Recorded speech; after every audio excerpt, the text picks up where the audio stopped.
Hello friends, ഈ ട്രിക്സിലേക്ക് എല്ലാവർക്കും സ്വാഗതം. അപ്പൊ ഇന്നത്തെ നമ്മുടെ വീഡിയോ കണ്ടിട്ട് പറഞ്ഞിട്ടുണ്ടെങ്കിൽ ഈ റൈറ്റ് കണ്ട ഇതാണ് എന്റെ ലാപ്പ്. ഇത് നമ്മുടെ ഫ്രണ്ട് എന്നാണ്. ഇതിന്റെ പ്രശ്നം എന്ന് പറഞ്ഞിട്ടുണ്ടെങ്കിൽ ഇതിന് ബാറ്ററി ബാക്ക് പൊട്ടില്ല.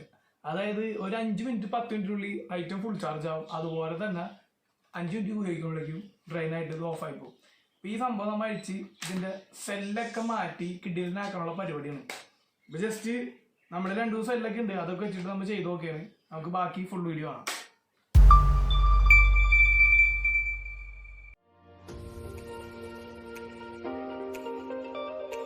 ഈ കാണുകയാണ് നമ്മുടെ ബാറ്ററി. അപ്പോൾ ഇത് ജസ്റ്റ് ഞാൻ ഓപ്പൺ ആക്കിയിട്ടുണ്ട്. 4 സെല്ലിൻ്റെ ബാറ്ററി ബാക്കാണ് നമ്മുടെ HP ലാപ്ടോപ്പിലുള്ളത്. അതായത് 4 ലിഥിയം അയൺ ബാറ്ററിയാണ് ഇതിനകത്തുള്ളത്. 3.7 ജസ്റ്റ് ഒന്ന് ഡിസ്കണക്ട് ചെയ്യണം. ഈ വയറൊക്കെ ഡിസ്കണക്ട് ചെയ്തിട്ട് നമുക്ക് ഓരോ ബാറ്ററി ഇൻഡിവിജ്വലായിട്ട് ചെക്ക് ചെയ്ത് നോക്കണം. അപ്പോൾ നമ്മുടെ കുറച്ച് ബാറ്ററി ഇവിടെ ഇരിക്കുന്നുണ്ട്. അതായത് ഇതുപോലെ ഞാൻ സ്ക്രാപ്പായിട്ടുള്ള കുറച്ച് ബാറ്ററി ബാക്ക് തുറന്ന് പൊളിച്ചെടുത്താണ്. അപ്പോൾ ഇതിൽ നിന്ന് എല്ലാ ബാറ്ററി ബാക്കും എല്ലാ ബാറ്ററിയൊന്നും അടിച്ചു പോകില്ല. കുറച്ച് ബാറ്ററി സെറിങ്ങനെ ചാർജ് ഉണ്ടാവും. അപ്പോൾ നമുക്ക് ചെക്ക് ചെയ്ത് നോക്കാം. മൾട്ടിമീറ്റർ എടുത്തിട്ടുണ്ട്. ഇത് പോയതാ. ഇത് 3.26 ഇട്ടുണ്ട്. അപ്പോൾ ഇത് നല്ല ബാറ്ററിയാണ്. ഇത് നല്ലതാണ്. ഫുള്ളായിട്ട് തിരിഞ്ഞു പോയി. ഇത് നല്ലതാ. ഇത് പോയി. ഇത് നല്ലതാണ്. ഇത് പോയി.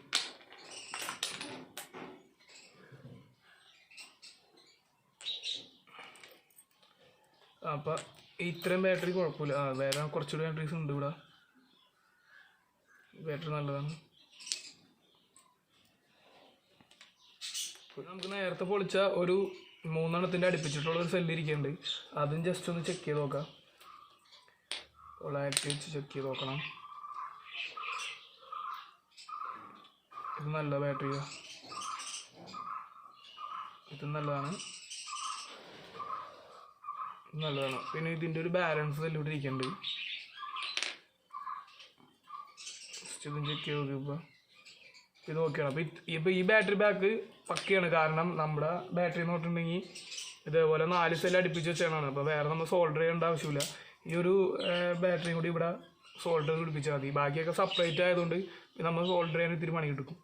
4 എണ്ണത്തിൻ്റെ ലിഥിയം സെല്ലാണ് നമ്മൾ യൂസ് ചെയ്യുന്നത്. അതിൻ്റെ കാരണം എന്താണെന്ന് വെച്ചിട്ടുണ്ടെങ്കിൽ ഇത് 4 എണ്ണത്തിൻ്റെ നമ്മുടെ ബാറ്ററി പാക്കാണ്. അതുമാത്രമല്ല ഒരേ MAH ആയിരിക്കുള്ളൂ. ഇത് ഒരേ പാക്കിൽ നമ്മൾ എടുത്താണ്. അപ്പോൾ സെയിം ആയിരിക്കുള്ളൂ. ഇപ്പോൾ ഏതെങ്കിലും നമ്മൾ പല ഡിഫറൻസ് ബാറ്ററി എടുത്ത് കഴിഞ്ഞിട്ടുണ്ടെങ്കിൽ ഏതെങ്കിലും MAH കുറവാണെങ്കിൽ അതായിരിക്കും ആദ്യം ഫുൾ ചാർജ് ആവുക. ബാക്കി ഇപ്പോൾ 3200 MAHൻ്റെ ബാക്കി സെല്ലും ഒരെണ്ണം 2200 ആണെങ്കിൽ ആ 2200 പെട്ടെന്നായിട്ടുണ്ടാവും. ബാക്കി പ്രശ്നങ്ങൾ 3200 ആയിട്ടുണ്ടാവില്ല. അപ്പം അങ്ങനെ ഒരു പ്രശ്നങ്ങൾ വരും. അപ്പം നമ്മൾ എടുക്കുമ്പോൾ എപ്പോഴും ഒരേ MAH ഉള്ളത് എടുക്കാൻ ശ്രമിക്കുക.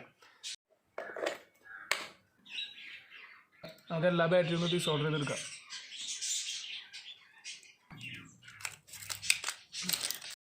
ഇതാണ് നമ്മുടെ ലാപ്ടോപ്പിൻ്റെ ബാറ്ററി കേസിൽ ഉണ്ടായിരുന്ന ബോർഡ്. അപ്പോൾ ഇന്ന് എല്ലാ വയറും നമ്മൾ ഡിസ്കണക്ട് ചെയ്തിട്ടുണ്ട്. ഇതാണ് ആ പഴയ ബാറ്ററി. അപ്പോൾ നമുക്ക് മാറ്റിയതിന് ശേഷം പുതിയ നമ്മൾ പറഞ്ഞ ബാറ്ററി സെറ്റ് എടുക്കാം. അപ്പോൾ ഇനി ഇതിനകത്തോട്ട് കറക്റ്റായിട്ട് കണക്ട് ചെയ്ത് കൊടുക്കണം. നമുക്ക് ബാറ്ററി ബാക്ക് നമുക്ക് കറക്റ്റായിട്ട് വെക്കാം.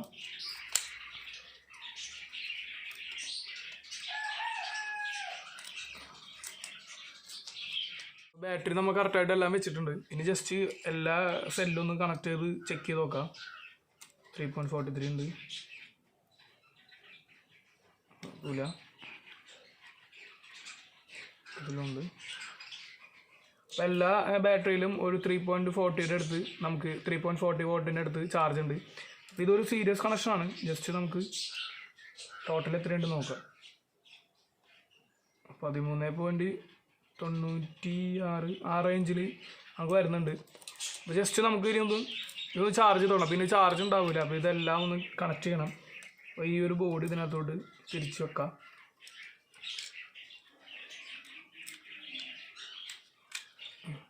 നമുക്ക് ഈ ഒരു എക്സസ് നിൽക്കണ ഒരു മെറ്റലിൻ്റെ പീസ് നമുക്ക് ജസ്റ്റ് ഒന്ന് കട്ട് ചെയ്ത് കളയാം. അപ്പോൾ ഇവിടെയാണ് ഈ സോൾഡർ ചെയ്യണത്. അപ്പോൾ ഇത് വെക്കുമ്പോൾ തന്നെ നമുക്ക് അറിയാൻ പറ്റും. ഈ ഒരു ചാർജറിൻ്റെ ബോർഡ് വെക്കുമ്പോൾ തന്നെ പൊസിഷൻ അറിയാൻ പറ്റും. ബ്ലാക്ക് വയർ ഇവിടെ വരും, പിന്നെ വൈറ്റ് ഇവിടെ വരും, യെല്ലോ ഇവിടെ വരും, ബ്ലൂ ഇവിടെ വരും, റെഡ് ഇവിടെ വരും.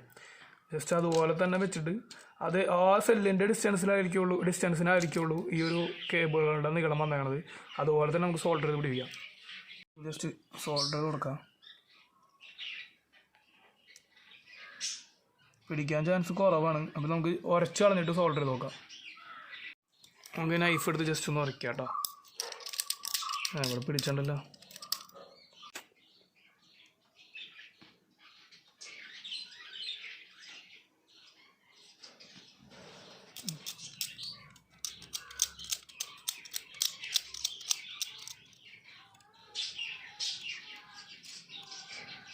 ഈ ബ്ലാക്ക് വരെ നമുക്ക് സോൾഡർ പിടിപ്പിക്കും. കറക്റ്റ് പിടിപ്പിച്ചിട്ടുണ്ട്. അതുപോലെ ഇനി വൈറ്റ് ജസ്റ്റ് സോൾഡർ പിടിപ്പിക്കാം. ഓക്കെ,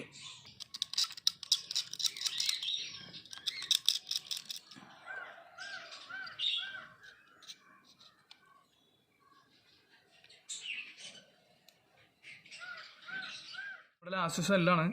അപ്പോൾ ഇവിടെ ഓൾറെഡി ബാക്കിയൊക്കെ ഓൾറെഡി വെൽഡിങ് ഉണ്ട്. ഇപ്പോൾ ഇവിടെ നമുക്ക് ജസ്റ്റ് ഒന്ന് സോൾഡർ പിടിപ്പിക്കാം.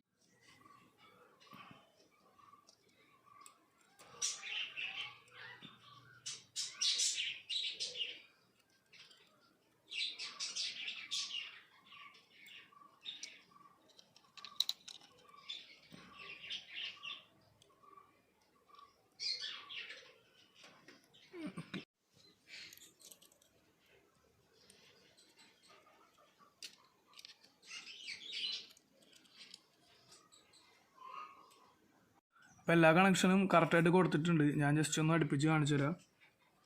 അതായത് ഈ ഒരു ബോഡിയിൽ നിന്ന് തന്നെ ബ്ലാക്ക് വയർ ഇവിടെ കൊടുത്തിട്ടുണ്ട്, അതുപോലെ വൈറ്റ് ഇവിടെ കൊടുത്തിട്ടുണ്ട്, യെല്ലോ ഇവിടെ, ബ്ലൂ ഇവിടെ, റെഡ് ഇവിടെ.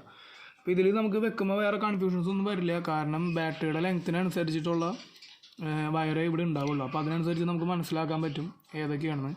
അപ്പോൾ ഇനി സംഭവങ്ങളൊക്കെ വെച്ച് കഴിഞ്ഞിട്ടുണ്ട്. ഇനി ജസ്റ്റ് നമുക്ക് ഇതിൻ്റെ ക്യാപ്പിട്ട് ക്ലോസ് ചെയ്തതിന് ശേഷം ലാപ്പിൽ വെച്ച് നോക്കാം.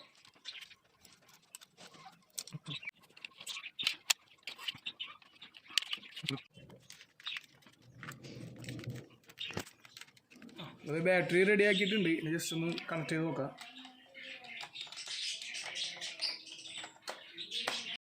ഒരു ചാർജർ എടുത്തിട്ടുണ്ട്, ജസ്റ്റ് ഒന്ന് കണക്ട് ചെയ്ത് നോക്കാം. ഓക്കെ, അപ്പോൾ ചാർജർ കയറുന്നതിൻ്റെ യെല്ലോ കളറിൽ ലൈറ്റ് കത്തുന്നുണ്ട്.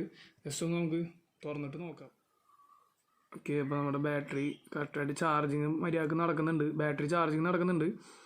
നമുക്ക് ജസ്റ്റ് നോക്കാം. ഓക്കെ, അപ്പോൾ 71% ചാർജ് പിന്നെ അത് കാണിക്കുന്നുണ്ട്. അപ്പോൾ ബാറ്ററി നമ്മൾ ചെയ്തത് മര്യാദക്ക് വർക്ക് ചെയ്യുന്നുണ്ടെന്ന് ഇതിൽ നിന്ന് മനസ്സിലാക്കാം.